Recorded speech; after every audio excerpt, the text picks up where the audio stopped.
That's the band with stage fright. Well, I can tell you who does not have stage fright. My guest in studio. Good morning, Alex Jordan. Good morning. You are so perky for a musician up early in the morning. Let's attribute it to delirium here. Okay, all right, we'll go with that. And the help of coffee, perhaps. Perhaps. So you're here, obviously. Tomorrow night is your big Queen Kerosene CD release party. Yes. The Sweetwater venue we love so much. Yeah. Special guests including Steve Berlin of Los Lobos. That's right. And he produced the CD. So let's start there. Talk to us about that collaboration. Well, the fun thing, before we get any further, is it's a bit more than a CD release because I managed to get a whole batch of vinyl LPs and we put all this effort. I have this belief that the vinyl medium, whether it sonically is better, it forces you to slow down. Like I've got my film camera here, and you slow down because it's inconvenient as hell to lift the needle and good point. I never thought of it that way. So you end up listening to more music. So I'm just calling it a record release party because that's what it is. I like that.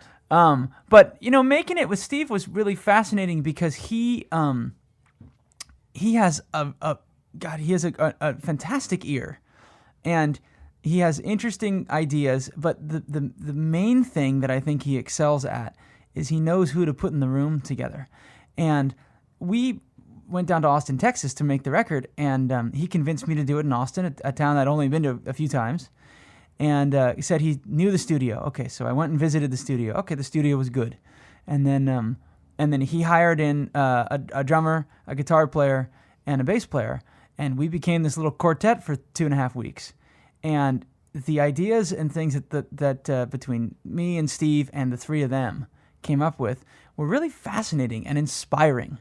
And just, I think that Steve's magic is knowing who to put together and letting him work, and also encouraging them to get, encouraging the best out of them he can. And it was very, very cool. Incredible. And Austin is an amazing town. Oh, obviously, no kidding. Music town. Yeah, no kidding. But you're from around here, right? You're originally from San Mateo? Yeah, Foster City. That's right next door. Grew up. I was born in San Mateo and grew up in Foster City, and was there until college. I went down to Long Beach for college, but local boy, dying breed of Bay Area locals. We love that. We gotta celebrate those, right? But you started playing music early. You started trombone in middle school? Yeah. You're a multi-instrumentalist, though. Tell us about all the instruments you play. Obviously play guitar. I get embarrassed because I always feel like, because I don't want to. The label of multi-instrumentalist just seems so pretentious to me. I don't know, But it is factually correct, my friend. I'll give you. Okay, fine. So you can use it. Embrace that. But I had a hard time finding what I wanted to settle on. I liked the expressiveness of the trombone. I had started on a couple of other brass instruments, and I had been playing tuba, which I really loved. I was a little tiny guy with this big huge tuba. And I really loved it because I loved low brass. I loved the low frequency and the power and volume of the thing. And then it was pointed out to me that you couldn't be in the jazz band and play tuba unless it was a Dixieland band, which of course it was not. So I learned the trombone and fell in love with that, and really fell in love with jazz through that. So at a young age, were you exposed to by your family, or is that something you just found on your own? Well, my dad was a music teacher. He's retired now, but he taught music at the high school that I ended up going to, Sarah High School in San Mateo, and music was always on. I mean, we would wake up in the morning and have the radio on. We would, talk. We'd listen to I was thinking about K-Fog. We listened to K-Fog in the morning. We'd listen to jazz on the way to jazz band when I was in high school, and classical music, before dinner or during dinner or something like that. So there's always music going. And he played a handful of instruments and was really big knowledge of all that. And so any questions I had about something, he could answer. But what I did not realize at the time was if I showed interest in an instrument, suddenly one would appear. Oh. And a lot of that I was able to kind of explore, and I really particularly appreciate that now. Sure, full encouragement there. Definitely. So you hung out at Terrapin Crossroads. I did. What was that like? Were you and Phil sitting around talking about music? Tell us about that. Every so often, Phil is another very, very knowledgeable person, and I had a great time at Terrapin. I think that the thing that I did not know was going to happen was that I was going to be exposed to a lot of different music, because the heart and soul of Terrapin was not Phil. While he was, he created it. Right. He and Jill created it, and we're all very grateful for that. But he, similarly to what I was saying with Steve, it created this culture of kind of encouraging people to try stuff. And so there were, I want to say, around 30 or 40 of us that kind of were in regular rotation there. And we were all young at the time. You're still young. I know. I was such a kid, though. I came in at 23, and I was I was probably the second youngest guy there. But we all tried different music, and we would try new songs every week. We would try new things. And so the few times I did hang out with Phil, I would be having dinner, and he would just sit down at the same table or something. And we talked about classical music a few times, and I engaged him in discussions of modernism because I had studied all that stuff in college, and at the time I was only a couple of years out of college. And you were making all those incredible connections, obviously. And it was meeting very all those cool. people that. It was very cool. So speaking of incredible musicians, and you have quite a lineup tomorrow night. Let's talk a little bit about that. Who's going to be there? Yeah. What can people expect? Well, Well, okay, so we talked about, I've got a horn section coming in. I've got a trumpet, trombone, tenor, and bari saxophone. And we just rehearsed last night with the horns, and it just sounds fantastic. Can't wait. Let's see. So then my core band, for years I've been playing with Sean Nelson on the drums, and he lives in San Rafael. Likewise, it does Tim Baker on the bass. I've got this phenomenal musician that I met by happenstance about 5 years ago. His name's Graham Norwood, and he plays guitar and sings, and he's just an incredible. You should look his music up too. Christian Eck, a transplant from the Midwest, on the keyboards, and my very good friend Hattie Craven playing some acoustic guitar and banjolele, and all of us except Sean, all of us sing. And so there's a big, singing ensemble, Right. and between that and the horn section, it's a big, powerful band. Very excited. So Alex has his guitar, so there is going to be some live music. But I do want to ask you about your single. We're playing it. It's getting a lot of radio play. How does that feel? You smile. You're still so humble. Let's embrace this moment. I mean, it's one of those things. I remember sitting on my I have like a bench kind of ottoman thing in my bedroom that I put my pajamas in, that kind of I do. sitting on the end of that and coming up with this song. And it was just this silly song that I wrote in my bedroom sitting on my ottoman, and every so often, I was on my way here and listening to you, and all of a sudden there it was. You're welcome. No. And it's surreal. Huh? It is surreal because I don't want to get I don't want to go, get super excited about anything really in the music industry, but I do. It is really cool. And WMOT in Nashville picked it up. I mean, a lot of stations are playing it, more than I'm at this moment aware of, and I'm just very honored. I mean, it's like I said, it's a silly little song I wrote in my bedroom, and here it is on the radio.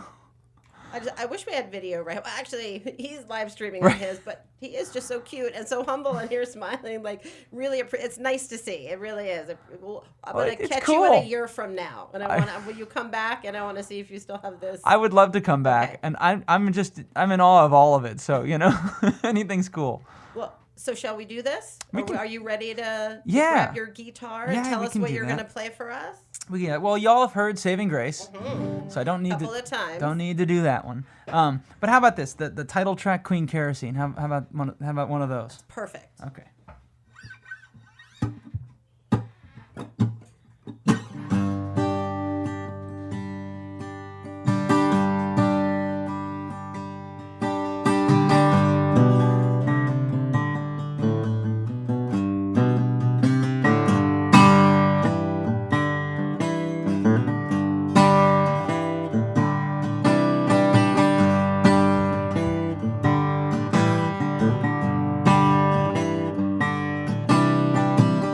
Night I met Queen Kerosene was a hot and humid drag through New York City, and and I could hardly breathe.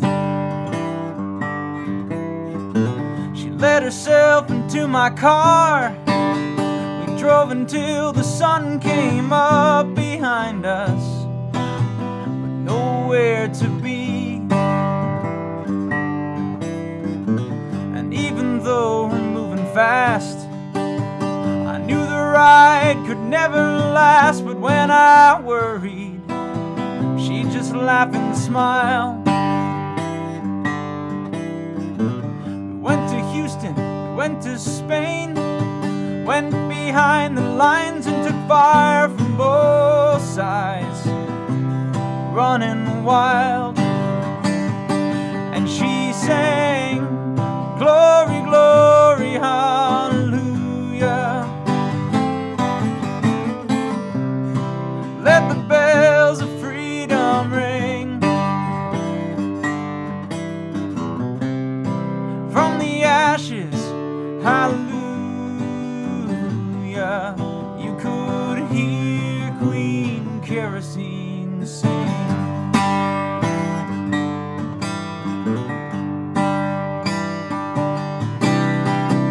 Somewhere in the countryside, we were traveling on the road to San Francisco.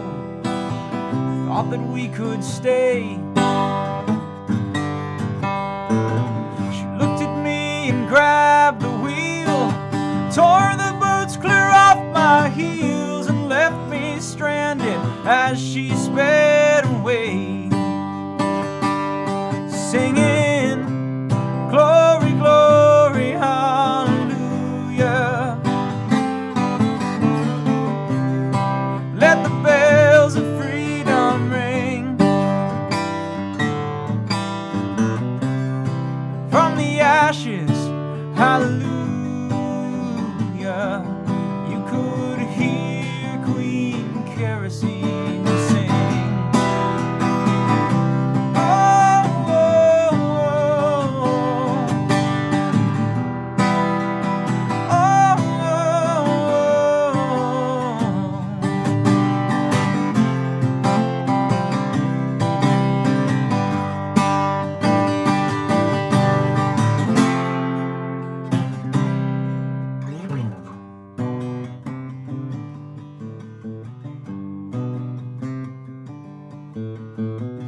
Watch my walls come crashing down.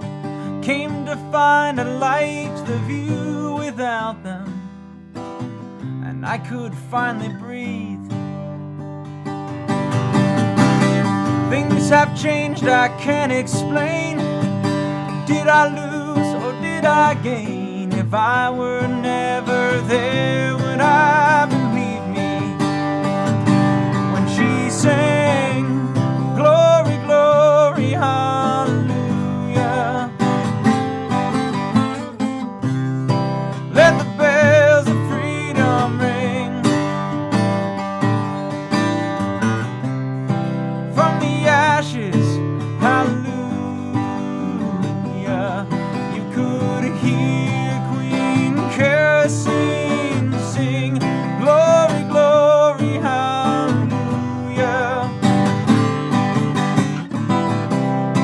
Let the bells of freedom ring. From the ashes, hallelujah. You could hear Queen Kerosene sing. You could hear Queen Kerosene sing.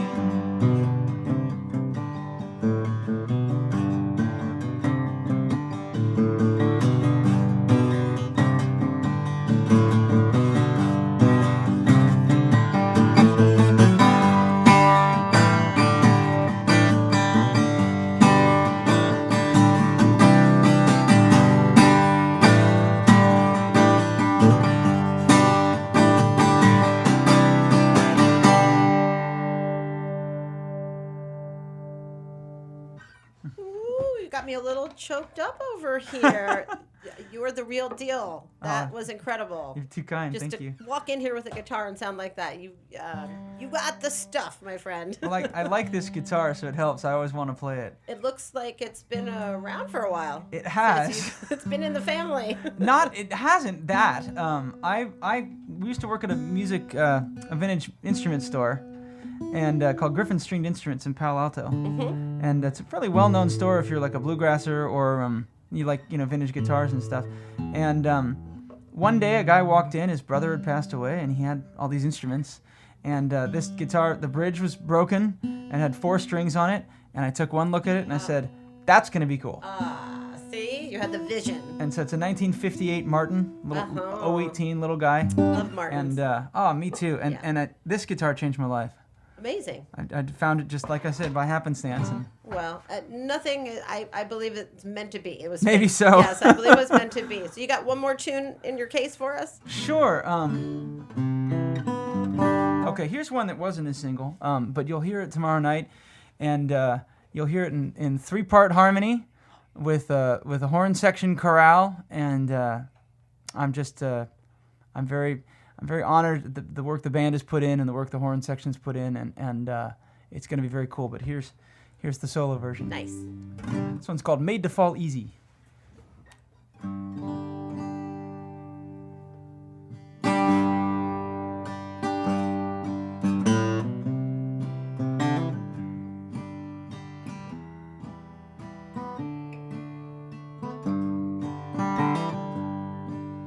You took all your chances and cast them about and prayed that they'd fly on the wind. You climbed up a mountain and jumped off without wings to carry you in. With a push and a shove, you were made to fall easy, so you tumbled and twirled and turned. Set up by someone you trusted completely, and knocked down by the things you had learned. It takes one to know one, said the look in your eyes. You were tired of running around.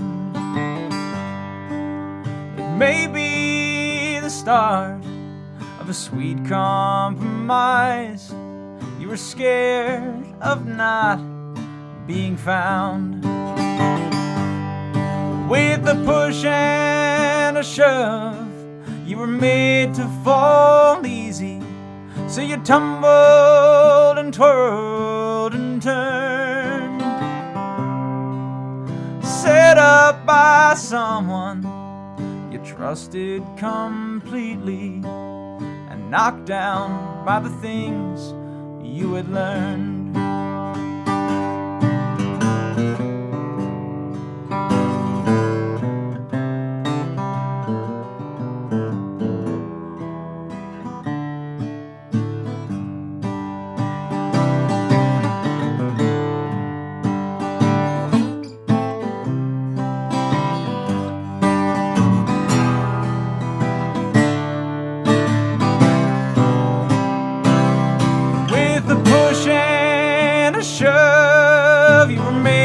Fall easy, so you tumbled and twirled and turned. Set up by someone you trusted completely, and knocked down by the things you had learned. So you took all your chances, cast them about, and prayed that they'd fly on the wind. Climb back up that mountain to bury your doubt, and tried once again to begin.